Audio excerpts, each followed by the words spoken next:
నమస్తే. Lyca productions అయితే ఇప్పుడు ఈ సంస్థ పూర్తిగా కుదేలైపోయిందా? పూర్తిగా నామరూపాలు లేకుండా అయిపోతుందా? ఎందుకని ఇప్పుడు ఈ ప్రస్తావన వచ్చిందనేది మనతో పాటు సీనియర్ జర్నలిస్ట్ హేమసుందర్ గారు ఉన్నారు. వారిని అడిగి తెలుసుకుందాం.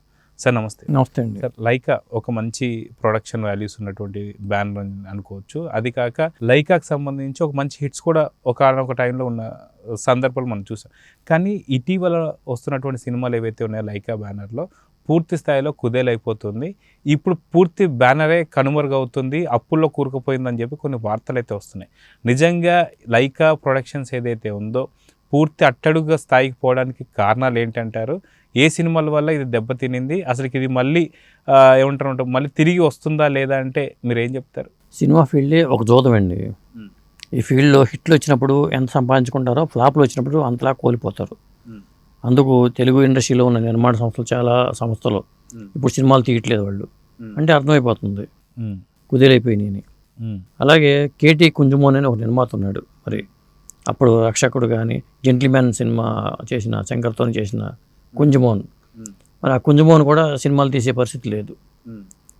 అట్లాగే లైకా సంస్థ ఏంటంటే సుభాస్కరన్ దానికి అధినేత, వాళ్ళు పెద్ద పెద్ద సినిమాలన్నీ చేశారు, డబ్బులు మంచి నెలలా ఖర్చు పెట్టారు. కానీ హిట్లు రాకపోతే ఏ సంస్థ అయినా ఎక్కువగా నిలబడలేదు. కూర్చుని తింటే కొండలైన కరిగిపోతాయి. ఒక హిట్ వస్తే సంస్థ కోలుకుంటుంది. వాళ్ళు ఈ మధ్యకాలంలో చేసిన సినిమాలు ఏవి సరిగా ఆడకపోవటం అనేది ప్రధానమైన కారణం. తాజాగా ఏంటంటే భారతీ 2 మీద వాళ్ళు చాలా ఆశలు పెట్టుకున్నారు. ఇవాళ వచ్చిన భారతీ 2 విషయంలో కూడా కమల్ హాసన్కి రెమ్యునరేషన్ కూడా బ్యాలెన్స్ ఉందంట. ఆ బ్యాలెన్స్ అమౌంట్ కోసం వాళ్ళు ఇవ్వలేకపోతే కమల్ నాకు ఇస్తేనే సినిమా రిలీజ్ అవుతుందని పట్టుబట్టాడని కూడా వార్తలు వస్తున్నాయి. దాంతో చివరి దశలో, చివరి మూమెంట్లో అంటే వాళ్ళు ఏమన్నారంటే భారతీ 3 కూడా ఉంది కదా, 3 అయ్యాక మనం ఇద్దామండి అని చెప్పంటే కుదరదు, చేయాల్సిందని చెప్పి ఆయన పట్టుబట్టాడంట. ఇట్లా చెప్తున్నారు. ఈ వార్తలు అయితే అట్లాంటి వార్తలు అయితే వస్తున్నాయి. అయితే శంకర్ గారికి సంబంధించి ఆ భారీతనాన్ని మనం ఎప్పటి నుంచో చూస్తూ వస్తున్నాం. ఓ జెంటిల్మెన్ కావచ్చు, మిగతా శంకర్ సినిమాలు అన్నీ కూడా ఒక భారీతనాన్ని ఉంటాయి.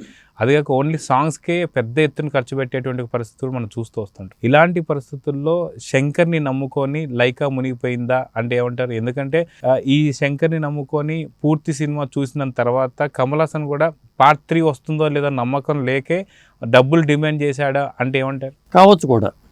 వాళ్ళకి సినిమా చూసే, ఈ ఫీల్డ్ తిరిగే వాళ్ళకి ఒక సినిమా చూడగానే వాళ్ళకి రివ్యూ చూడగానే అర్థమైపోతుంది విషయం ఉందా లేదా.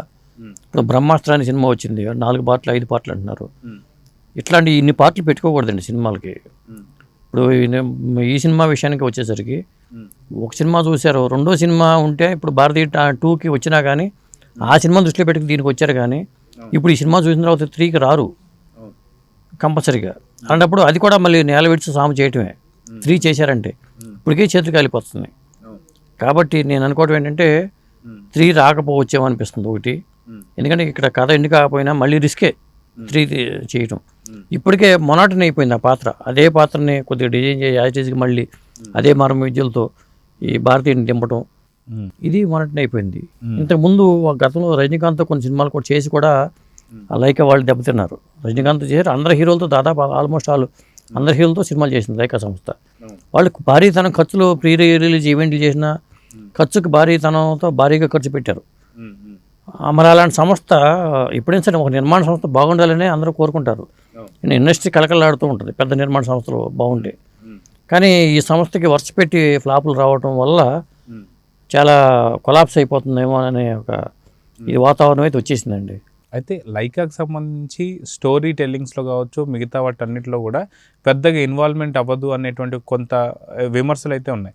సో నిజంగా స్టోరీలో ఇన్వాల్వ్ అవ్వకపోవడం కావచ్చు, లేదంటే క్యారెక్టర్ సరిగ్గా ఎంపిక చేసుకోవడంలో కావచ్చు, సరైన నిర్ణయం తీసుకోకపోవడంతోనే, సరైన శ్రద్ధ లేకపోవడంతోనే ఇప్పుడు కోల్పోయిందా అంటే ఏమంటారు? పెద్ద సంస్థల విషయంలో అదేనండి, నిర్మాత ఇన్వాల్వ్ కావాల్సిన అవసరం కూడా ఉంది. ఇప్పుడు చాలామంది రామానాయుడు గారు ఉన్నారు, ఇన్వాల్వ్ అయ్యేవాళ్ళు కథ విషయంలో, స్క్రిప్ట్ విషయంలో పక్కాగా ఉన్నప్పుడే సెట్స్ మీద తీసుకెళ్లేవాళ్ళు. ఇప్పుడు పెద్ద నిర్మాతలు, పెద్ద కార్పొరేట్ సంస్థలు కొన్ని వచ్చేసిన తర్వాత కాన్సన్ట్రేషన్ అంత ఉండదు. మిడిల్ మేనేజ్మెంట్ వచ్చేస్తారు.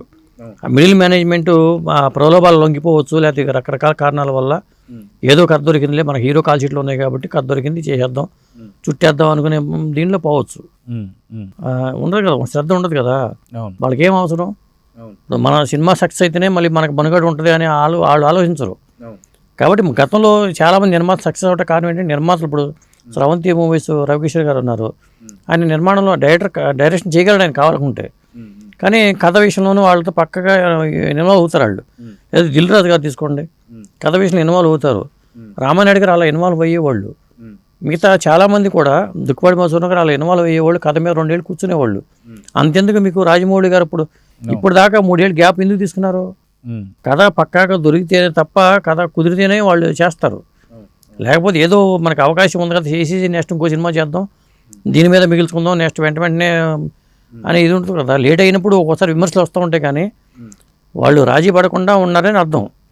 అంతేగాని డబ్బులు ఉన్నాయి కదా అని చెప్పి సినిమాలు తీస్తే ఇలాగే అవుతూ ఉంటుంది. అయితే సాధారణంగా కొన్ని ప్రొడక్షన్స్ ఏవైతే ఉంటాయో పూర్తిగా హీరో కావచ్చు లేదా డైరెక్టర్ కావచ్చు వీళ్ళందరికీ కూడా ఇచ్చేటువంటి ఒక పారితోషికంలో పూర్తి స్థాయిలో ఇవ్వకుండా వాళ్ళు షేర్ ఇస్తాను అన్నప్పుడు వాళ్ళకు కూడా బాధ్యత ఏదైతే ఉంటుందో అది దాన్ని కనపరిచి ఇంకొద్ది మంచిగా సినిమా తీస్తారని ఇప్పుడు అంతా కూడా షేర్లు జరుగుతుంది. ఏదైతే హీరో కావచ్చు లేదంటే ఒక డైరెక్టర్ కావచ్చు లేదంటే ఇంకోవరన్నా సరే ఖచ్చితంగా షేర్లు ఇస్తారు. అంటే మీకు ఇచ్చేటువంటి ఒక 100 రూపాయలలో మీకు ఇచ్చేది ఒక 30 నుంచి 40 రూపాయలు ఇస్తాను, మిగతాదంతా కూడా షేర్ రూపాయలు ఒకళ్ళు పెరిగితే ఇంకా మీకే మంచిది అన్నట్టుగా. కానీ ఈ లైకా సంస్థ అలా చేసుకోకపోవడము, అతి భారీగా ఖర్చులు పెట్టడంతోనే పూర్తి ఇప్పుడు కొలాక్స్ అయిపోయిందంటే ఏమంటారు? అవునండి, ముందు వెనక చూడకుండా వాళ్ళు ఖర్చులు పెట్టేశారు చాలా సినిమాల విషయంలో. అది తర్వాత రికవరీ అవ్వాల. ఎందుకు ఇప్పుడు తెలుగు రైట్స్ విషయంలో కూడా నాన్ రికవరబుల్ అడ్వాన్స్గా తీసుకుని డబ్బులు తీసుకుని వెళ్ళిపోయి లాస్ట్లో కూడా నిన్న కూడా ఏం జరిగింది చెప్పి అంటున్నారు.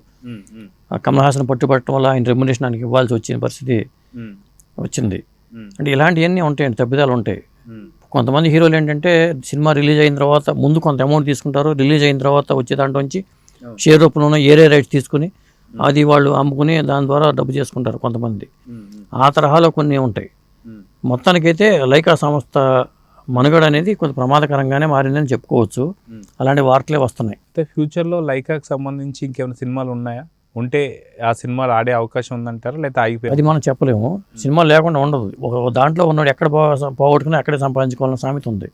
సినిమా వాళ్ళు సాదాపు అదే ప్రయత్నం చేస్తూ ఉంటారు. చివరికి వనరులు లేని డబ్బులు చేతులు ఎత్తేస్తారు, తీట ఆపేస్తారు. గతంలో చాలామంది మీరు తెలుగులో కూడా చూడండి, పెద్ద పెద్ద హిట్లు ఇచ్చిన నిర్మాణ సంస్థలని సినిమాలు చేయట్లేదు. ఎందుకు చేయట్లేదంటే కారణం అదే. ఇప్పుడు చాలామంది ఉన్నారు అట్లా. కొత్త నిర్మాతలు వస్తారు, ఒక సినిమాతో మునిగి వెళ్ళిపోయిన తర్వాత ఇక అటు నుంచి వెళ్ళిపోతాడు అతను. మళ్ళీ సినిమాలు చేయరు, మళ్ళీ కొత్త వాళ్ళ కోసం ఎత్తుకోవాల్సిందే. అదొక బ్యాచ్ ఉంటుంది. పాత వాళ్ళు ఎక్స్పీరియన్స్ ఉన్నా కానీ తప్పనడుగులు వేయటం వల్ల మరి వాళ్ళు కూడా ఇబ్బంది పడుతూ ఉంటారు. మరి పెద్ద పెద్ద స్టార్స్తో సినిమా చేసిన దేవ్ ఫిల్మ్ ప్రొడక్షన్స్ సంస్థ కానీ లేకపోతే క్రియేటివ్ కమర్షియల్స్ వాళ్ళు ఎన్ని హిట్లు ఇచ్చారు, వాళ్ళు ఎందుకు చేయట్లేదంటే రకరకాల హిట్లు లేకపోవటం. మళ్ళీ సినిమా చేయాలంటే హిట్లు రావాలి. సురేష్ ప్రొడక్షన్స్ వాళ్ళు ఏషియన్ వాళ్ళతో టైప్ పెట్టుకుని ఇప్పుడు సురేష్ వాళ్ళు డిస్ట్రిబ్యూషన్ రంగంలో అట్లా వాళ్ళు ముందుకెళ్తున్నారు. అలాగే సూర్య మూవీస్ ఏం రత్న గారు మరి ఎందుకు అంత ఫాస్ట్గా చేయట్లా? కారణం అదేనండి. కాబట్టి ఇక్కడ ఈ ఫీల్డ్లో ఆచితూచి అడుగులు వేయాల్సిందే. వేయకపోతే వాళ్ళు లైకా కావచ్చు, రేపొద్దున ఇంకొకటి కావచ్చు. అది సో మొత్తానికి లైకా పరిస్థితి ఏంటి అంటే ఏం చెప్తారు ఒక మాటలో?